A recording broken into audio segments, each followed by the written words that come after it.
I'm Nora. At my sister's big award ceremony, she accepted the trophy for the app I spent 3 years building, then thanked me for handling some of the technical bits. What she didn't know was that I still had every line of code, every commit, every timestamp, and I was done being a footnote in my own story. Why do the people who raised us think our silence is the same thing as our consent? It started with a phone call, the kind that comes in the middle of a Tuesday when you're eating cereal over a sink and haven't slept properly in 4 days. My sister's voice was warm and easy, the way it always was when she needed something. "I've been thinking," she said. "You've been grinding on this app for years and you have nothing to show for it. No funding, no structure, no real business. What if we did this together?" I set down my spoon. She laid it out smoothly, like she'd rehearsed. Her LLC was already established, already had relationships with local investors, already had the professional credibility that a 28-year-old developer working from a studio apartment in Seattle didn't. If we moved Medbridge under her company's umbrella, she said, we'd move faster. Split the equity later when the thing was actually worth something. Protect my earnings from taxes in the meantime. You'd still be the brain, she said. I'd just be the face. I told myself it made sense. She was 36, polished, married to someone with law school connections. I was the one who'd built the thing from a whiteboard sketch to a working prototype, but I had no idea how to shake hands in the right rooms. The logic felt clean. I signed the IP assignment document on a Wednesday afternoon. It was 4 pages long. I read 2 of them. That was 18 months before the Cascade Innovation Awards.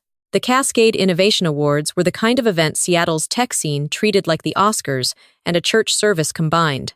Held every spring at a downtown hotel with floor-to-ceiling windows overlooking the water, it drew angel investors, city council members, the kind of people whose emails got answered on the same day. My sister had been nominated in the Founder of the Year category for Medbridge, a patient-to-provider communication platform that reduced missed appointments in low-income clinics by 40%, a platform I had designed, coded, tested, revised, and launched working 12-hour days for 31 consecutive months. She sent me a ticket, Table 12. I didn't know where Table 12 was until the hostess walked me past the main floor, past the round tables draped in white linen and centerpieces, with little glowing LED candles, past the table where my mother was already seated next to my brother-in-law, past the table closest to the stage where my sister's colleagues and investors sat, all the way to the back of the room near the corridor that led to the kitchen.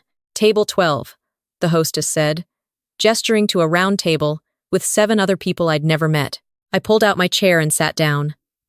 Someone across from me was already talking about a SaaS pivot they were considering. Nobody looked up. Across the room, my sister stood near the front of the venue in a deep green dress, laughing with a man I recognized from a Forbes regional list.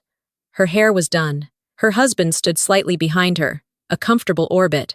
My mother watched from her seat with that particular smile she reserved for my sister, the kind that made her whole face lift. When the appetizers came, I moved mine around the plate. A woman beside me introduced herself as a product manager at a logistics startup. She asked what I did. Software development, I said. Oh, fun, she said, then turned back toward her table mate. I looked down at my fork. From across the room, my sister caught my eye and gave a small wave, the kind you give a neighbor you vaguely recognize. Then she turned back to her conversation. The ceremony began at 8. Awards moved in sequence: early stage startup, community impact, most scalable product. Each winner walked to the stage, accepted a glass trophy, said the right things. The room applauded in neat, practiced waves. Then they called the Founder of the Year. My sister walked to the stage the way she moved through most rooms, like she'd already been there before, and was just returning. The applause was real and full. The presenter said the words I'd heard applied to Medbridge for a year. Innovative, community, centered, transformative. He talked about the 40% reduction in missed appointments. He mentioned the 3 partner clinics, the city grant, the national interest. She took the trophy, and she smiled at it like it was old friends. I want to thank my team, she began. The investors who believed in this vision early. My husband, who talked me off a ledge more than once. Laughter from the room. And my little sister, who handled some of the back-end technical work. She's always been good at following instructions. Polite applause. A few heads at table 12 nodded without knowing why. I didn't move. I didn't blink. I stared at the tablecloth and felt something go very still inside me. Not the stillness of acceptance, but the stillness that comes just before you decide something. Handled some of the back-end technical work. Followed instructions. I was the only developer on this project for the first 22 months. I wrote the entire codebase. I designed the user interface. I mapped every patient flow, built every API integration, spent 76 hours straight, once fixing a sync bug that would have crashed the clinic database during a live pilot. I did not follow instructions. I was the one giving them to myself at 2 in the morning. I ate the rest of my dinner. I smiled when someone at my table made a joke about the open bar. I watched my sister move through the room afterward, glowing, trophy in hand, my mother at her elbow pointing her toward photographers. I left before dessert. Outside, the night was cold and clear the way Seattle spring nights are. Damp but bright, lights off the water catching the sky. I walked to my car without running into anyone. Nobody followed a woman from table 12 out of a room like that. I drove home. I didn't cry. I didn't call anyone. What I did was open my laptop. The GitHub repository for MedBridge had been under my account since the day I initialized it. 3 years of commits. 4,211 individual pushes. Every one of them timestamped. Every one of them signed with my email address. I scrolled through them slowly, watching the history of the thing I'd built load in clean green lines across my screen. First commit, March 14th. Initial project structure. Last commit under my personal account before the IP transfer. September 9th. Patient scheduling V3. 2 finalized. After that date, she'd hired a development firm to maintain it. Their names were in the later commits. Mine was absent from that point forward, erased from the active contributors list sometime in October. But the history didn't lie. It never does. I opened the folder I'd labeled plainly on my desktop. MedBridge Original. Inside were the files I'd kept out of habit, the original wireframes from Figma. Timestamped to the week I'd sketched the first screen on a legal pad. The Slack export from the 18 months I'd spent messaging myself notes at midnight. The original pitch deck. 42 slides. My name in the footer of every single one. The file metadata showing the last editor as nramirez@gmail.com. And the email chain. 7 months of back and forth where I'd laid out the idea to my sister line by line, walking her through the problem, the market gap, the technical architecture. Her replies had been enthusiastic and brief. Love this. Yes, do it. This is your thing. You should build it. I read that last line twice. This is your thing. You should build it. I didn't sleep much that night. I just kept organizing. The next morning I got a text from my mother. Your sister looked beautiful last night. Weren't you proud? I set the phone face down on my counter and made coffee. An hour later, she called. I thought you'd have come to say congratulations, she said, her voice carrying that particular lightness she used when she meant to make something feel small. I left after the ceremony, I said. She noticed. A pause. You know how she gets when she thinks people aren't happy for her. I stirred my coffee. She thanked me for following instructions. Oh, Nora. A sigh. Almost maternal. Almost warm. You know what she meant. She's not great at wording things. She's always been like that. She built her entire acceptance speech on work I did. You're both part of this project. That's what family does. You pool things. Her voice shifted slightly, into the register she used when she needed me to stand down. Don't make this something it isn't. She worked very hard on her presentation and on building those investor relationships. You both contributed in your own ways. I looked out the window at the gray sky over the apartment complex roof. She said I follow instructions, I said again, quietly. Nora. Firm now. You have always been the stronger one. You don't need the applause. Let her have this. She needs it more than you do. I'd heard that sentence, in different forms, for most of my life. You're the stronger one. As if strength were a reason to be shortchanged. As if being capable of enduring something meant you were required to. I'll talk to you later, I said, and ended the call.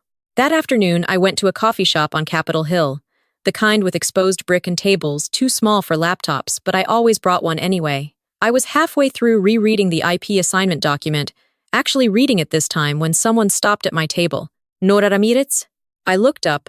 The man was in his early 50s, wire-rimmed glasses, a navy fleece that probably cost $300. I recognized him after a second. Marcus Webb, one of the 2 angel investors who had backed MedBridge in its seed round. I'd been on one call with him, briefly, 14 months ago, before my sister had taken over all investor communication. I thought that was you, he said.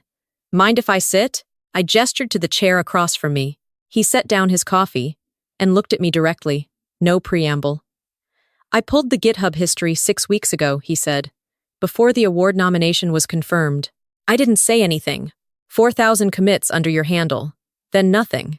He tapped the table once. I've been doing this long enough to know what that means. My hands were flat on the laptop lid. She's legally the founder, I said carefully. I signed the transfer. I know what you signed. He looked at me steadily. I've also seen the original pitch deck, the Figma files, the Slack logs your sister's assistant accidentally included in a due diligence package last year. A pause. Your name is on everything that mattered before the money arrived. The coffee shop noise moved around us. Someone's espresso machine hissed. What are you saying? I asked. I'm saying the award committee is going to have questions, he said. And when they do, you should have answers ready. He left 20 minutes later. I sat at that small table for another hour, not touching my coffee, thinking about the IP document I'd signed over a bowl of cereal on a Tuesday, because the logic had felt clean. That evening, my sister called. I heard you had coffee with Marcus. Her voice was careful, the warmth dialed down. I ran into him, I said. You need to be careful about the impression you're giving people. She paused. I've worked really hard to build these relationships. If you go around suggesting things were different than they were, I'm not suggesting anything, I said. I'm organizing files. A longer pause. You're being dramatic. You were compensated. I thought about what I'd been paid. A flat fee of $12,000 for what amounted to 3 years of full-time development work on a platform that had just won a major regional innovation award and was in conversations with a national hospital network. I was compensated, I said. Then we're clear. We're not clear, I said. But I'm not calling you to argue. I just wanted you to know I'm organizing. She hung up. I pulled out my notebook actual paper, a habit I'd kept since college, and I started a new page. I wrote down every asset I still had access to. The GitHub account, the Figma workspace, the original Slack export, the email chain, the pitch deck metadata, the first wireframe sketch I'd photographed and sent myself the day I drew it, the file timestamps, the development contract I'd drafted but never formalized, the 2 references from clinic administrators who knew exactly who had sat in their conference rooms walking them through the technical implementation. It took up 3 pages. Then I wrote 1 sentence at the top. This is not about anger. This is about accuracy. I kept that page on my desk for the rest of the week. 4 days later, I received an email from the Cascade Innovation Awards Review Committee. They were conducting a routine verification process in connection with the Founder of the Year recognition. They would appreciate 30 minutes of my time at my earliest convenience. I replied the same afternoon. The meeting was held in a conference room on the 14th floor of a building downtown. Glass on 3 sides, Mount Rainier visible in the distance on a clear morning. The committee sent 2 people, a program director and a legal advisor. They were polite, formal, and careful. My sister was not there. I arrived with a printed binder. Inside, a cover page with a clean timeline, then the Figma export with file creation dates, then the GitHub commit history printed in 10-point font across 40 pages, then the email chain organized by date, then the original pitch deck, then 2 letters from clinic administrators, people I had emailed directly, not through my sister's team attesting to who had walked them through onboarding. I placed it on the table without ceremony. I'm not here to make accusations, I said. I built this product. These are the records. You can verify every date independently. The legal advisor opened the binder. The program director looked at the first page of the commit history, then the second, then looked up at me. The IP assignment is legally documented, I said, before they could raise it. I understand that.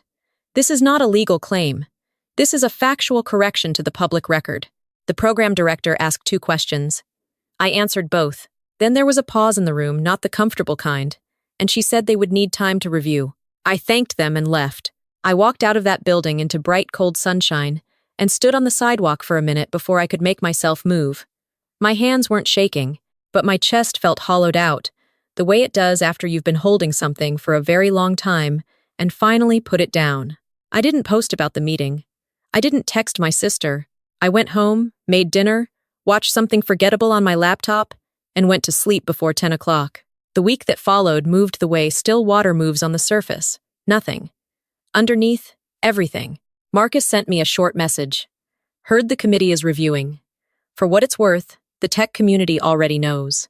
He included a link to a thread on a local developer forum where someone had pulled the public GitHub history and posted a quiet, 3-paragraph breakdown. No accusations, just dates and names, laid flat for anyone to read. The thread had 200 replies. I read the first 10, then closed the tab.